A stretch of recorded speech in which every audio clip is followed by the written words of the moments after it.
retrouve donc pour la 7e vidéo. Et là, c'est encore une vidéo hyper intéressante, mais comme toutes les vidéos, et je pense qu'on pourrait en faire des dizaines, comme ça, toutes les deux.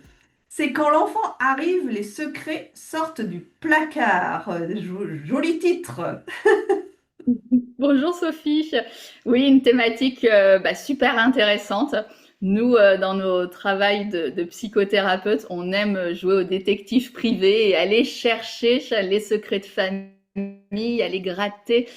Moi, c'est vrai que rencontrer des nouveaux patients, soit des couples ou soit un parent avec son enfant, je cherche toujours dans l'histoire qu'est-ce qui a pu arriver pour que l'enfant développe ce symptôme.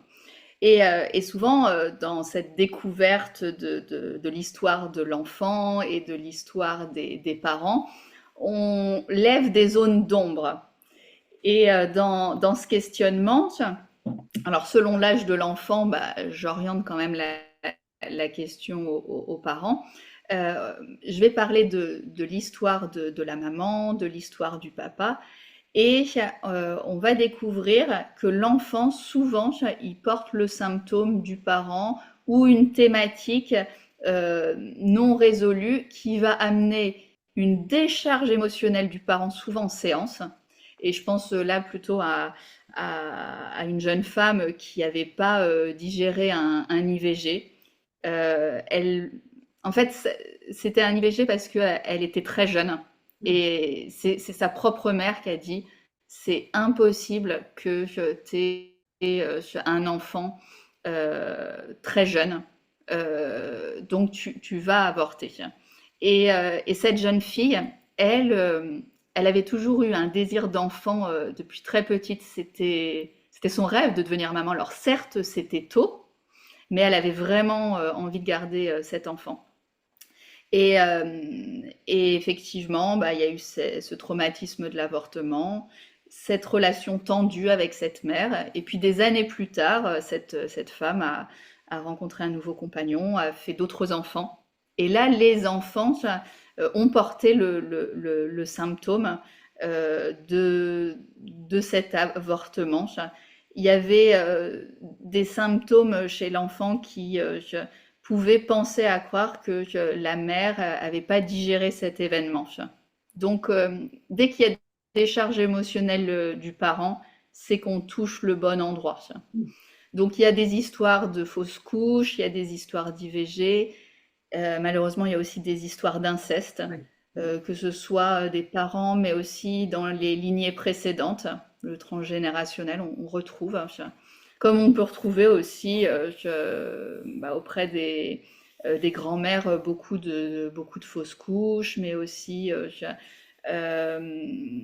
des morts subites du nourrisson. Donc ça, c'est vrai, quand on va chercher un petit peu plus loin chez les grands-mères, arrière-grand-mères, on va trouver beaucoup d'enfants morts nés ou très, très tôt. Et ça va impacter les grossesses suivantes et ça va faire somatiser les enfants. Je veux dire, même par rapport au désir d'enfant, alors c'est notre collègue Véronique Bellec, on en a parlé aussi, Oui, prof, qui travaille là-dessus, sur le fait qu'on ait du mal à avoir un enfant et du coup qui fait des thérapies et qui reçoit les couples pour savoir, pour savoir ce qui s'est passé. Et elle fait la même anamnèse que nous, elle monte sur du transgénérationnel. Et là aussi, elle voit les fausses couches ou les incestes, les IVG ou les morts subites du nourrisson et que l'enfant porte ça. et puis je voulais dire, dans des sujets totalement différents, il peut y avoir des thématiques qu'on va dire tabous. Par exemple, une tromperie, que ce soit les parents ou que ce soit les grands-parents aussi dans le transgénérationnel, des problèmes d'alcool. On retrouve quand même toutes ces thématiques tabous. On n'ose pas en parler en tant que parent aux enfants parce que on se dit on va les blesser. Ça peut être aussi des deuils qui sont pas réglés chez le père ou chez la mère. Et puis bon, on n'en parle pas, et puis on le cache, et puis bon, le papa, il veut pas montrer qu'il pleure, ou voilà, on va cacher ses émotions. Puis l'enfant, il va appuyer sur le bouton. jusqu'à temps en fait que donc c'est l'enfant qui m'amène le parent jusqu'à temps en fait que ça se libère chez le parent, qu'il en prenne conscience et puis qu'il aille travailler son sujet lui-même avec un thérapeute. Oui. Là en fait l'enfant il va très bien. Oui, parce que l'enfant, comme on disait aussi, il est très porteur, enfin, c'est une éponge, donc, il est très dans l'inconscient.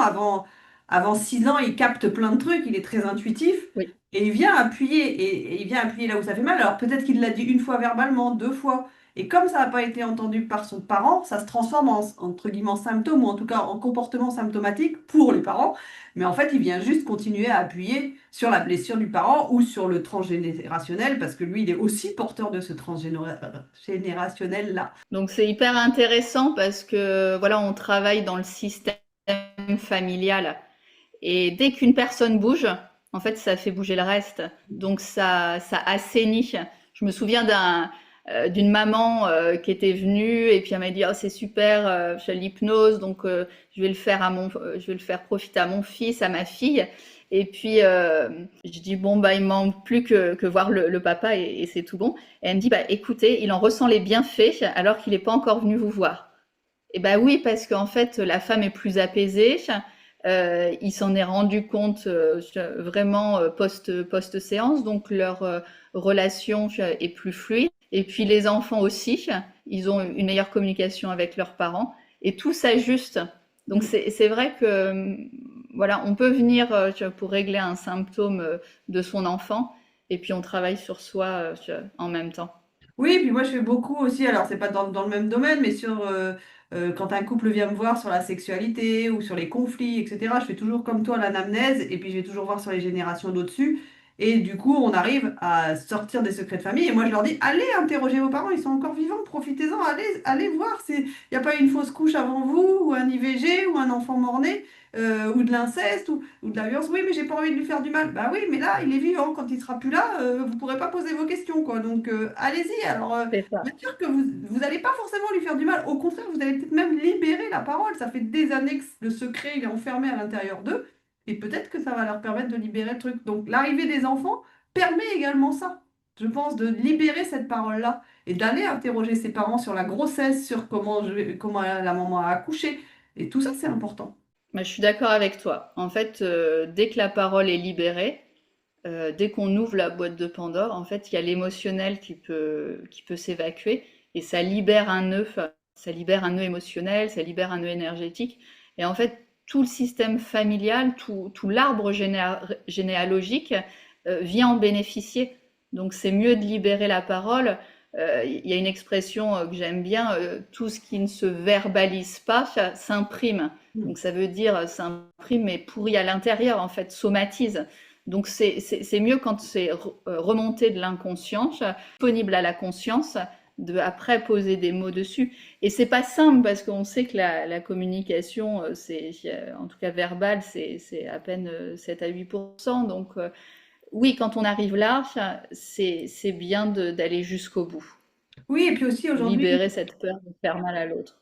oui, pardon. Et aujourd'hui, on sait aussi que les secrets de famille créent des symptômes. Enfin, c'est prouvé. Donc, du coup, c'est important, comme tu dis, de les exprimer. Encore un sujet hyper passionnant. Bon, merci à toi, en tout cas, pour cette vidéo.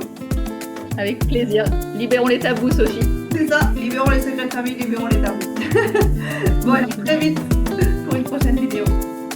À bientôt, Sophie.